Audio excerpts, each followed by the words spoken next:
candle yang banyak menguntungkan,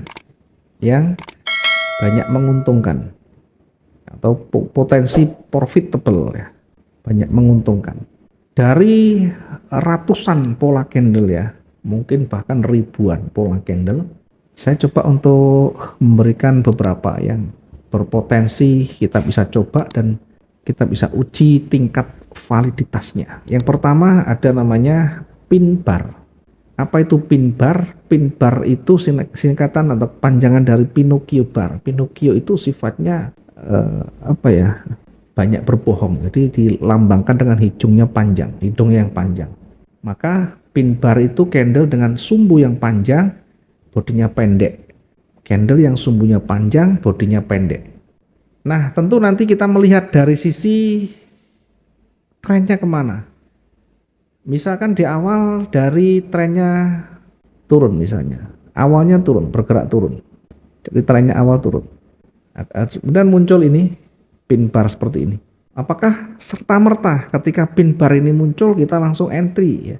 Karena awalnya turun dan ini masih merah, kita bisa menunggu candle konfirmasi di sana. Mungkin konfirmasi hijaunya sekian. Nah, nanti beda kalau sudah berwarna hijau ya. Dari awalnya tren turun, ini sudah berwarna hijau ya. Ini lain lagi karena sudah berubah warna. Maka bisa langsung entry di sana. Jadi bagaimana ketika dia berada di puncak bawah, berada di puncak atas ya. Biasanya kebanyakan rata-rata itu begini ya, yang punya tingkat validitas tinggi itu saat sumbunya berlainan atau berlawanan. Jadi misalkan trennya turun, maka sumbunya itu berada di bawah, bodinya di atas, dan ini berubah menjadi warna hijau.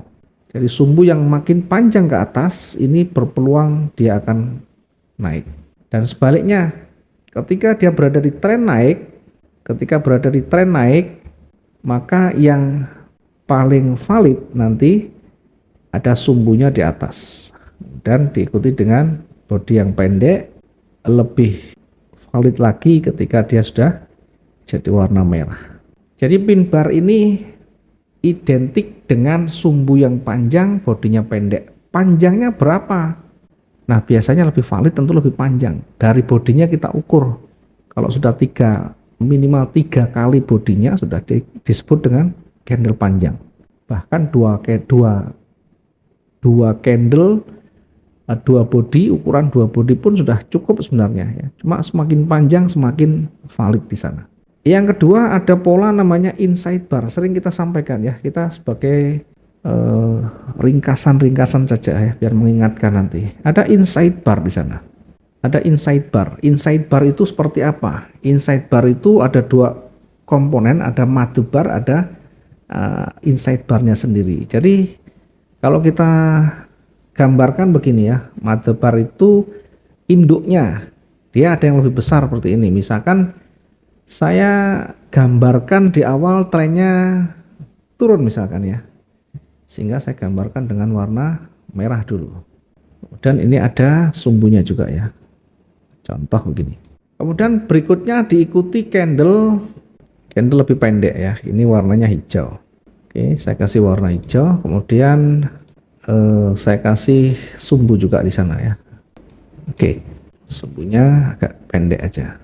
Oke, jadi yang menjadi dasar di dalam inside bar itu ada mother bar ini ada inside barnya di dalam sini. Jadi candle dengan salah satu yang lebih kecil ya.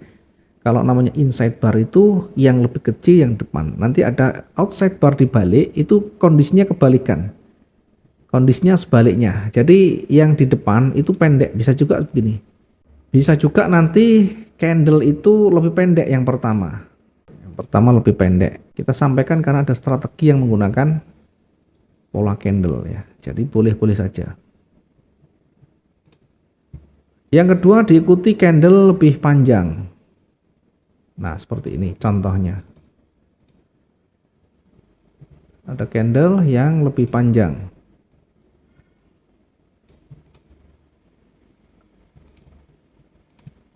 Ini panjang, Ini lebih panjang, ini lebih pendek ya. Jadi ada salah satu yang di dalam. Itu namanya outside bar ya. Apapun namanya, ini jenisnya inside bar. Jadi nanti potensinya itu mengikuti dari warna terakhirnya. Kalau dia warna hijau berarti berpeluang naik. Warna hijau berpeluang naik. Kalau warna merah berpeluang turun. Oke, ini yang kedua. Ya, sekarang yang ketiga ada namanya tree insight ya. Saya tambahkan lagi, mungkin yang dulu kita juga sudah sampaikan banyak sekali. Yang ketiga ada namanya tree insight. Jadi karena ini tree, maka ada 3 candle yang berjajar di sana. Sebagai contoh, diawali dari trennya naik misalkan ya, dari trennya naik.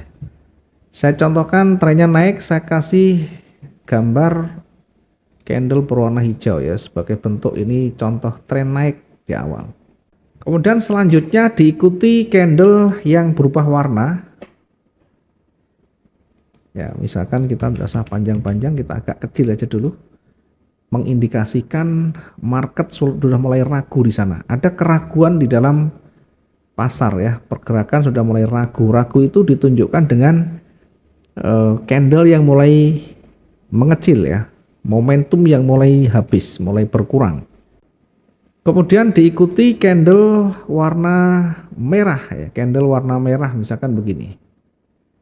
Diawali candle warna merah sekian, kemudian nah berikutnya yang ketiganya itu mengkonfirmasi merah. Mengkonfirmasi merah. Ya, apakah kecil atau besar? Ini mengkonfirmasi merah. Nah, ini biasanya cukup valid ya untuk potensi berbaliknya, sehingga harus lebih berhati-hati ya di dalam memanfaatkan nantinya. Ini cenderung nanti akan mulai bergerak turun. Jadi yang pertama itu candlenya kecil, mulai ada keraguan di sana. Di dalam pasar sudah mulai ragu, kemudian sudah mulai berubah warna, kemudian terkonfirmasi. Jadi kalau hijau ini kecil, kemudian merahnya sudah mulai muncul berulang kali ya, bahkan lebih panjang lagi. Kalau kita gabung dari bodinya ini tentu akan lebih besar, sudah memakan, bahkan sudah melebihi dari level psikologisnya di sini. Bodinya sudah melebihi level psikologisnya. Kemudian berlaku juga sebaliknya. Ketika di awal trennya turun. Nanti silakan diuji saja ya ini kalau kita menggunakan pola ya. Tetapi juga jangan 100% hanya pola, dari sisi tren dilihat, dari sisi support resisten dilihat ya, seperti halnya kita menganalisakan biasa itu. Yang berikutnya saya contohkan ketika trennya turun, itu artinya diwakili dengan candle warna merah misalkan begini. Saya gambarkan candle yang kecil sebagai bentuk keraguan. Candle yang sudah mulai ragu, turunnya sudah mulai berkurang. Mungkin di awal dia candlenya tebal ya, kemudian mulai berkurang di sana.